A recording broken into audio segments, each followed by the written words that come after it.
Hakadosh Boker or Masechet Ketubot Daf Lamed Vav Amud Aleph 36a1. We're by the Ika de Amre. So we are right by the Ika de Amre.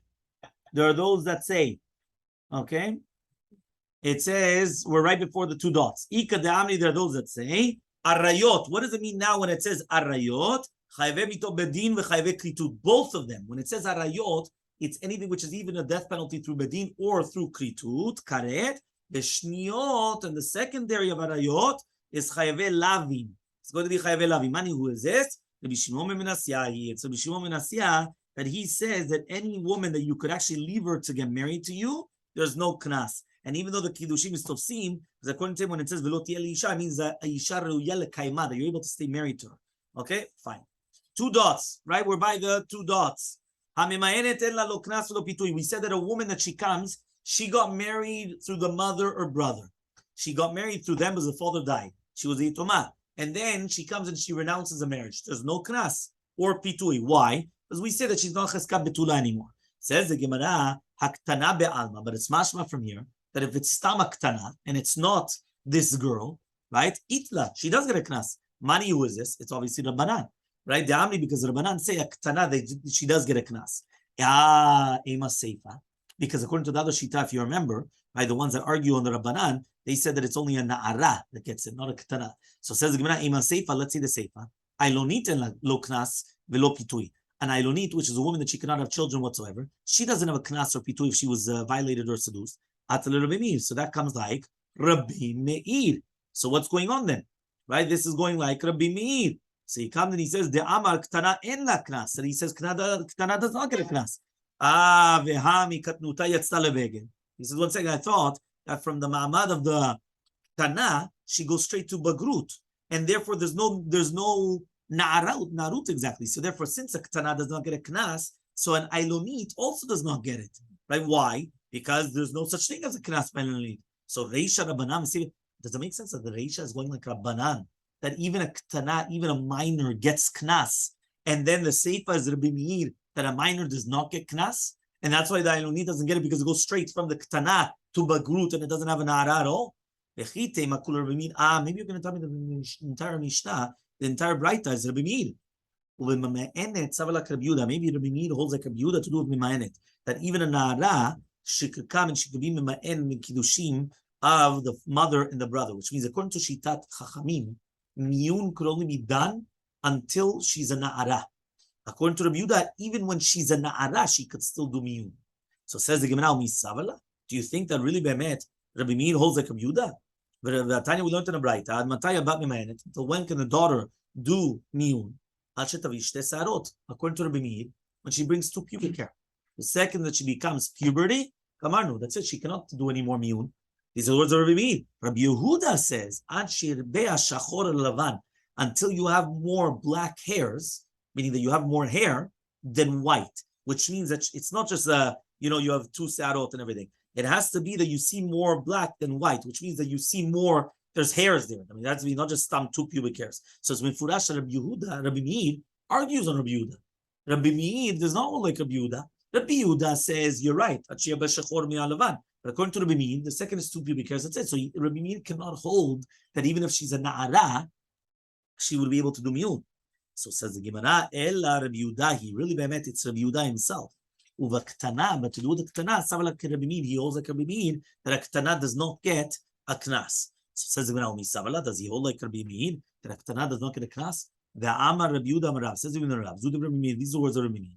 If you're going to tell me now, right, that what Zudiv Rabbi Meir, Rabbi Yehuda Mibaile, he should have said Rabbi Meir and Rabbi Yehuda because they both hold to the same halacha. So why is it that the Gemara says Chachamim say that Ktana does get, and Rabbi Meir says no, it's not only Rabbi Meir, it's Rabbi Yehuda. So says the Gemara, Haitana Savalak Rabbi Meir bechada upaligel bechada. He says no. Our Tana, he holds like Rabbi Meir in one halacha that there's no knas for a Ktana, and therefore he says Ailonit is not going to knas upaligel bechada, but he argues on him to do with the halacha of does can a na'ara do miyun or not. That's why he argues on it in one, and he agrees with him in one. Rafram comes and he says, "My mima'enet." What does it mean, mima'enet? Harre'uya l'mayen. We're not talking about right now a girl that she was actually married off, and now she's mima'enet. she's fitting to do miyun, which means a ktana. So the kavanah of the Braita is that a ktana does not have knas, just like Rabbi Meir. So says the Gemara, velitni ktana. So just teach me. Look what you're doing. You're doing this. I want to teach you that a ktana, a minor, does not pay knas. Instead of teaching you that, what happens? I come and I tell you a mema in it has no knas. Just tell me a ktana does not get knas. What's going on over here? Yeah. So he comes and he says, right, as follows. So he comes and he says, velitni ktana kashya. It's a good question. We don't have an answer. It's a good question. We don't have an answer on that. Okay, next. Ailonit. En la lo knas velo pitui. An ailonit does not get a knas or pitui. Well, meaning we have a contradiction. Here it says mefurash that an ailonit or a chereshet or a shota, deaf mute, or a person, a woman that's not 100% there, she does get a knas if somebody violates her. And she also gets tana betulim, which means they could say that she's not a betula. What's going on? Why is she not a virgin? There's a problem here. So says the Gemara, what are you asking in contradiction? It all depends on Rabbanan. According to Rabbi Meir, that there's no knas for a nara, so therefore the Ailonit also, there's no knas. There's nothing. But according to the Rabbanan, there is. So therefore this Braita is Rabbanan. You cannot ask a contradiction from two different rabbis that hold different opinions. The rabbis hold there is a knas, and Rabbi Meir holds there's no knas. So says the Gemara, so then what was the Havamina? When they asked the question, what did they think about then? And says the Gemara, he says you could ask the Seifa on it, which the Seifa says the Chereshet and the Shoteh, they have Ta'anat Betulim. What's going on? Why? Because it says a woman that's deaf mute, not 100% there, retarded, will get it, right? That she's already after 12 and a half. Mukat etz, that she got hit with a wood over there. She has no Ta'anat Betulim, which means that the husband cannot come and say she's a beula, and therefore she loses her ketubah. Hasumai vailonit, but a suma, a blind woman, and an ailonit, yes, Ta'anat Betulim. Suma en la ta'anat betulim. A suma does not have ta'anat betulim. Right? So this Braita is actually coming and teaching us that a chereshet and a shoteh does not have ta'anat betulim. And this is shoteh, that which we learned in the Braita. So Amar Rav Sheshat says, Rav Sheshat lakasha, it's not a question. Ha Rabban Gamliel. This is Ram Gamliel, that he says that a woman that the husband says that he didn't find her betulim, he's believed, right? Because Bishat Kiddushin, she was a betula, and therefore she was nensa between the Kiddushin Nisuin, and she's not going to lose the ketubah. And therefore also a chereshet and a shotah, that even though she didn't say that on her own, we say it for them. Okay, Veha Rabbi Yoshua, and this is Rabbi Yoshua, that he says that even a regular woman, if she would have said mefurash that she was violated, she's not believed, and therefore she loses her ketubah. We only heard this from Gamliel. If she was the one that said the claim, meaning she came to the Bedin and she says she was violated. She said she did this, right? However, though, but if she doesn't say anything, are we going to say for her? Meaning, since when do we become the lawyers, right, of these women that are coming to Bedin, right? If she says it herself, okay, fine, she's telling you the truth. But if she's not saying anything, why would I say it for her? Says, yes. The fact that the Rav Gamliel says if she says it, she will be believed. Yeah, like for example, this case, so therefore we open up our mouths for the ilem, for the mute, which means that some circumstances we will come and we will actually open up our mouths for them to say the Tana for them. Right? Why? Because if they don't have the mouth, so we're going to say it for them because she's not 100% there. She's not. So therefore we do it for them. Rabbi get it next. The Gemara says that Bogeret in la Tanat Betulim, right? The two dots says that a Bogeret does not have Tanat Betulim. The Amar Rav says Bogeret. What does that mean? She's allowed to live with her husband the entire first night. That means even though there's blood coming out the entire night, I say that it's done Betulim. Now, it's a question. If you're telling me now that there's no Tanat Betulim, why do you give her the first night? That means the entire first night you could have relations with her. And even though blood's coming out, I say it's Betulim. It's virginity blood. 1 second. But you just said she doesn't have Tana Betulim. Doesn't have Tana Betulim means that she doesn't have any blood. 36b. So answers the Gemara, either Katayin Tanat Damim, if the husband says that he didn't find any blood, Hachanami, you're right. His Tana is going to be received and she loses the Ketubah. Hachan Maiskina, what are we dealing with? The Katayin Tana Petach Patuach. There's a difference between blood and it's open. Meaning, if he comes and he says there was no blood, he's believed, and therefore she loses the ketubah. But here we're dealing with a braita that there's no tana betulim if he says that it's petach patuach, which means he doesn't know if there was blood or not, but it was open, meaning it wasn't that closed, right? So therefore, it could be that if he's going to say that, the bulgeret does not have tanat petach patuach.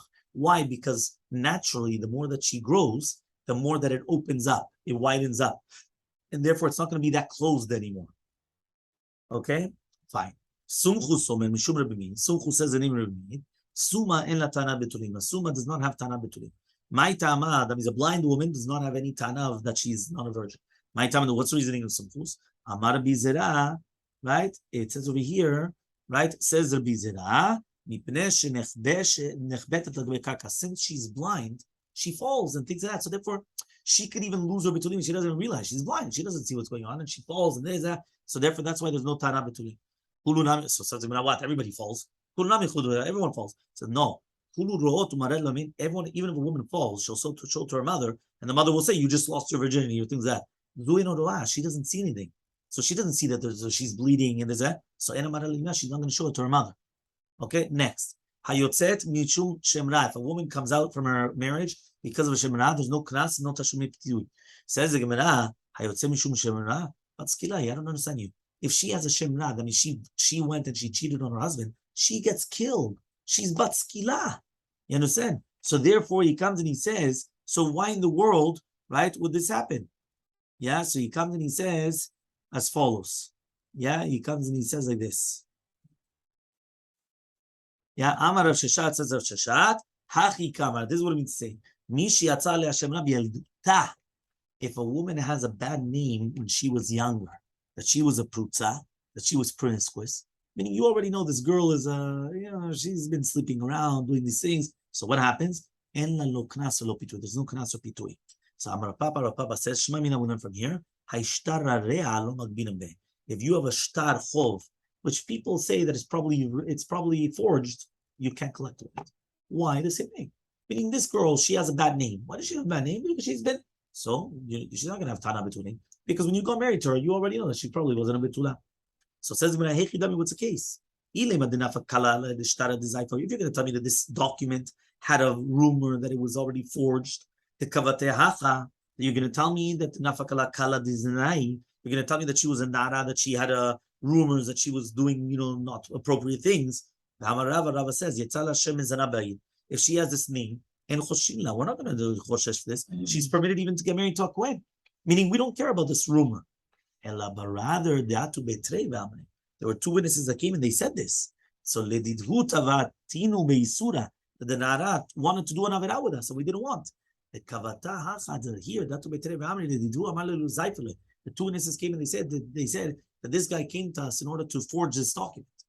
Okay? So Bishamahatam, I understand over there, there are prutzim, which means people are going to listen to her, and therefore, two witnesses come and they say, listen to the bedin. This girl was asking us to start doing avera with her, so they're going to be believed. But here to do with the shtar, he says what?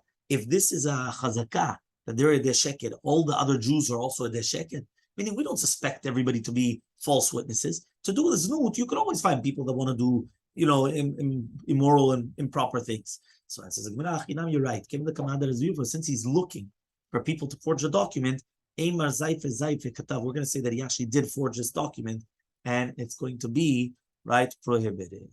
Right? We're not going to actually come and start collecting with this document. Says the Gemara, Mishnah. There's a Mishnah on Lamed Vav Amud Bet 36b, the Mishnah. Ve'elu she'en knas. These are women that do not have knas. Habala gioret. If somebody has relations with a gioret, with a convert, vala shvuya or a shvuya, a captive. Vala shivcha or a shivcha sheniftu shenivem shenivru yeterot b'not shel shnechav after 3 years and 1 day. Because remember, after 3 years and 1 day, the virginity does not go back. So I suspect that she's not a virgin. So whether she's a convert or whether she's going to be captive or she was redeemed. Rabbi Yehuda says, "Shevuya sheniftet harei b'kdushata af al pi shegdola." It says here, when you have a shvuya, a captive, that she was redeemed, she's in her kedusha, even though she's a gedola mibat shalosh shanim. Right? Okay, fine. So that means only to do a shvuya is going to be different according to the shita of Rabbi Yehuda. Next, habal bito, al bat bito, al bat peno, al bat ishto, al bat pena, al bat bita. en la knas. In all these cases of onis or mefate, of violating or seducing, or the person had relations with his daughter, with his granddaughter from the daughter, or from the granddaughter from the son. Al bat ishto, the daughter of his wife. Al bat pena, the daughter of the son, al bat bena is the daughter of the son, right? Al bat bita, or the daughter of the daughter, right? En laim knas, there's no knas. Because he's going to be mitchayev benasho. What does it mean mitchayev benasho here? Right, to do with all the ones that we mentioned above, that it's going to be chayav ones of karet. So here it's going to be, right, he's mitchayev benasho shemitatan b'yidei beti, because the death penalty is going to be in the hands of bedin. Okay, the chol mitchayev benasho, and anybody that's going to be chayav mita, he doesn't pay money. Shneimar b'says pasuk v'lo yi ason anosh yanesh. What does that mean? That if there was no, right, that means if there was an ason of mita, so he doesn't have to pay money. But if there's no ason, so then he has to pay the money. Okay, so that means again, if there's a death penalty, he doesn't pay. If there's no death penalty, then he does have to pay the money. Says the Gemara, Amar Rabbi Yochanan, says Rabbi Yochanan, Rabbi Yudah and Rabbi Dosa amru davar echad. Rabbi Yudah and Rabbi Dosa, they both said one thing, that what? That a shvuya, she still stays with cheskab betula, and we're not going to suspect that she was violated. Rabbi Yudah was what we just said, right? Rabbi Yudah is our Mishnah, but she still gets a knas in him. Rabbi Dosa, the time was learned to the right, a shvuya could still eat truma, and she's not considered like a zona from the goyim. Rabbi Dosa, what did this Arabi already do to her? Like, what did the goy already do to her to disqualify her? Because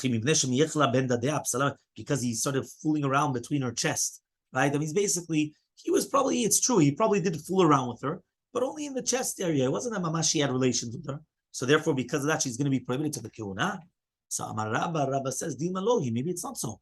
Until now, Rabbi Yudah didn't say this. Because we don't want that the chote is going to gain. Meaning this guy came and violated a woman. What, he should become patur, right? So therefore, we're going to say that she's probably still a betula, and therefore he has to pay money. But there to do with eating truma, kerabanan sirle, he holds a kerabanan. Right, that what? That we're not going to suspect that really be'emet that she was violated. Right? Sorry, we were going to suspect that she was violated. Inami, or we could say, when did Rabbi Dosa say that only by truma, which is Rabbanan, but by knas, which is doraita, we hold like Rabbanan. And therefore, since in any time of the safek, we don't take out money. So to here, we shouldn't obligate him to pay money, because maybe by match she was violated, and therefore she's not a betula. So Abai says, what's the reasoning of Rabbi Yudah?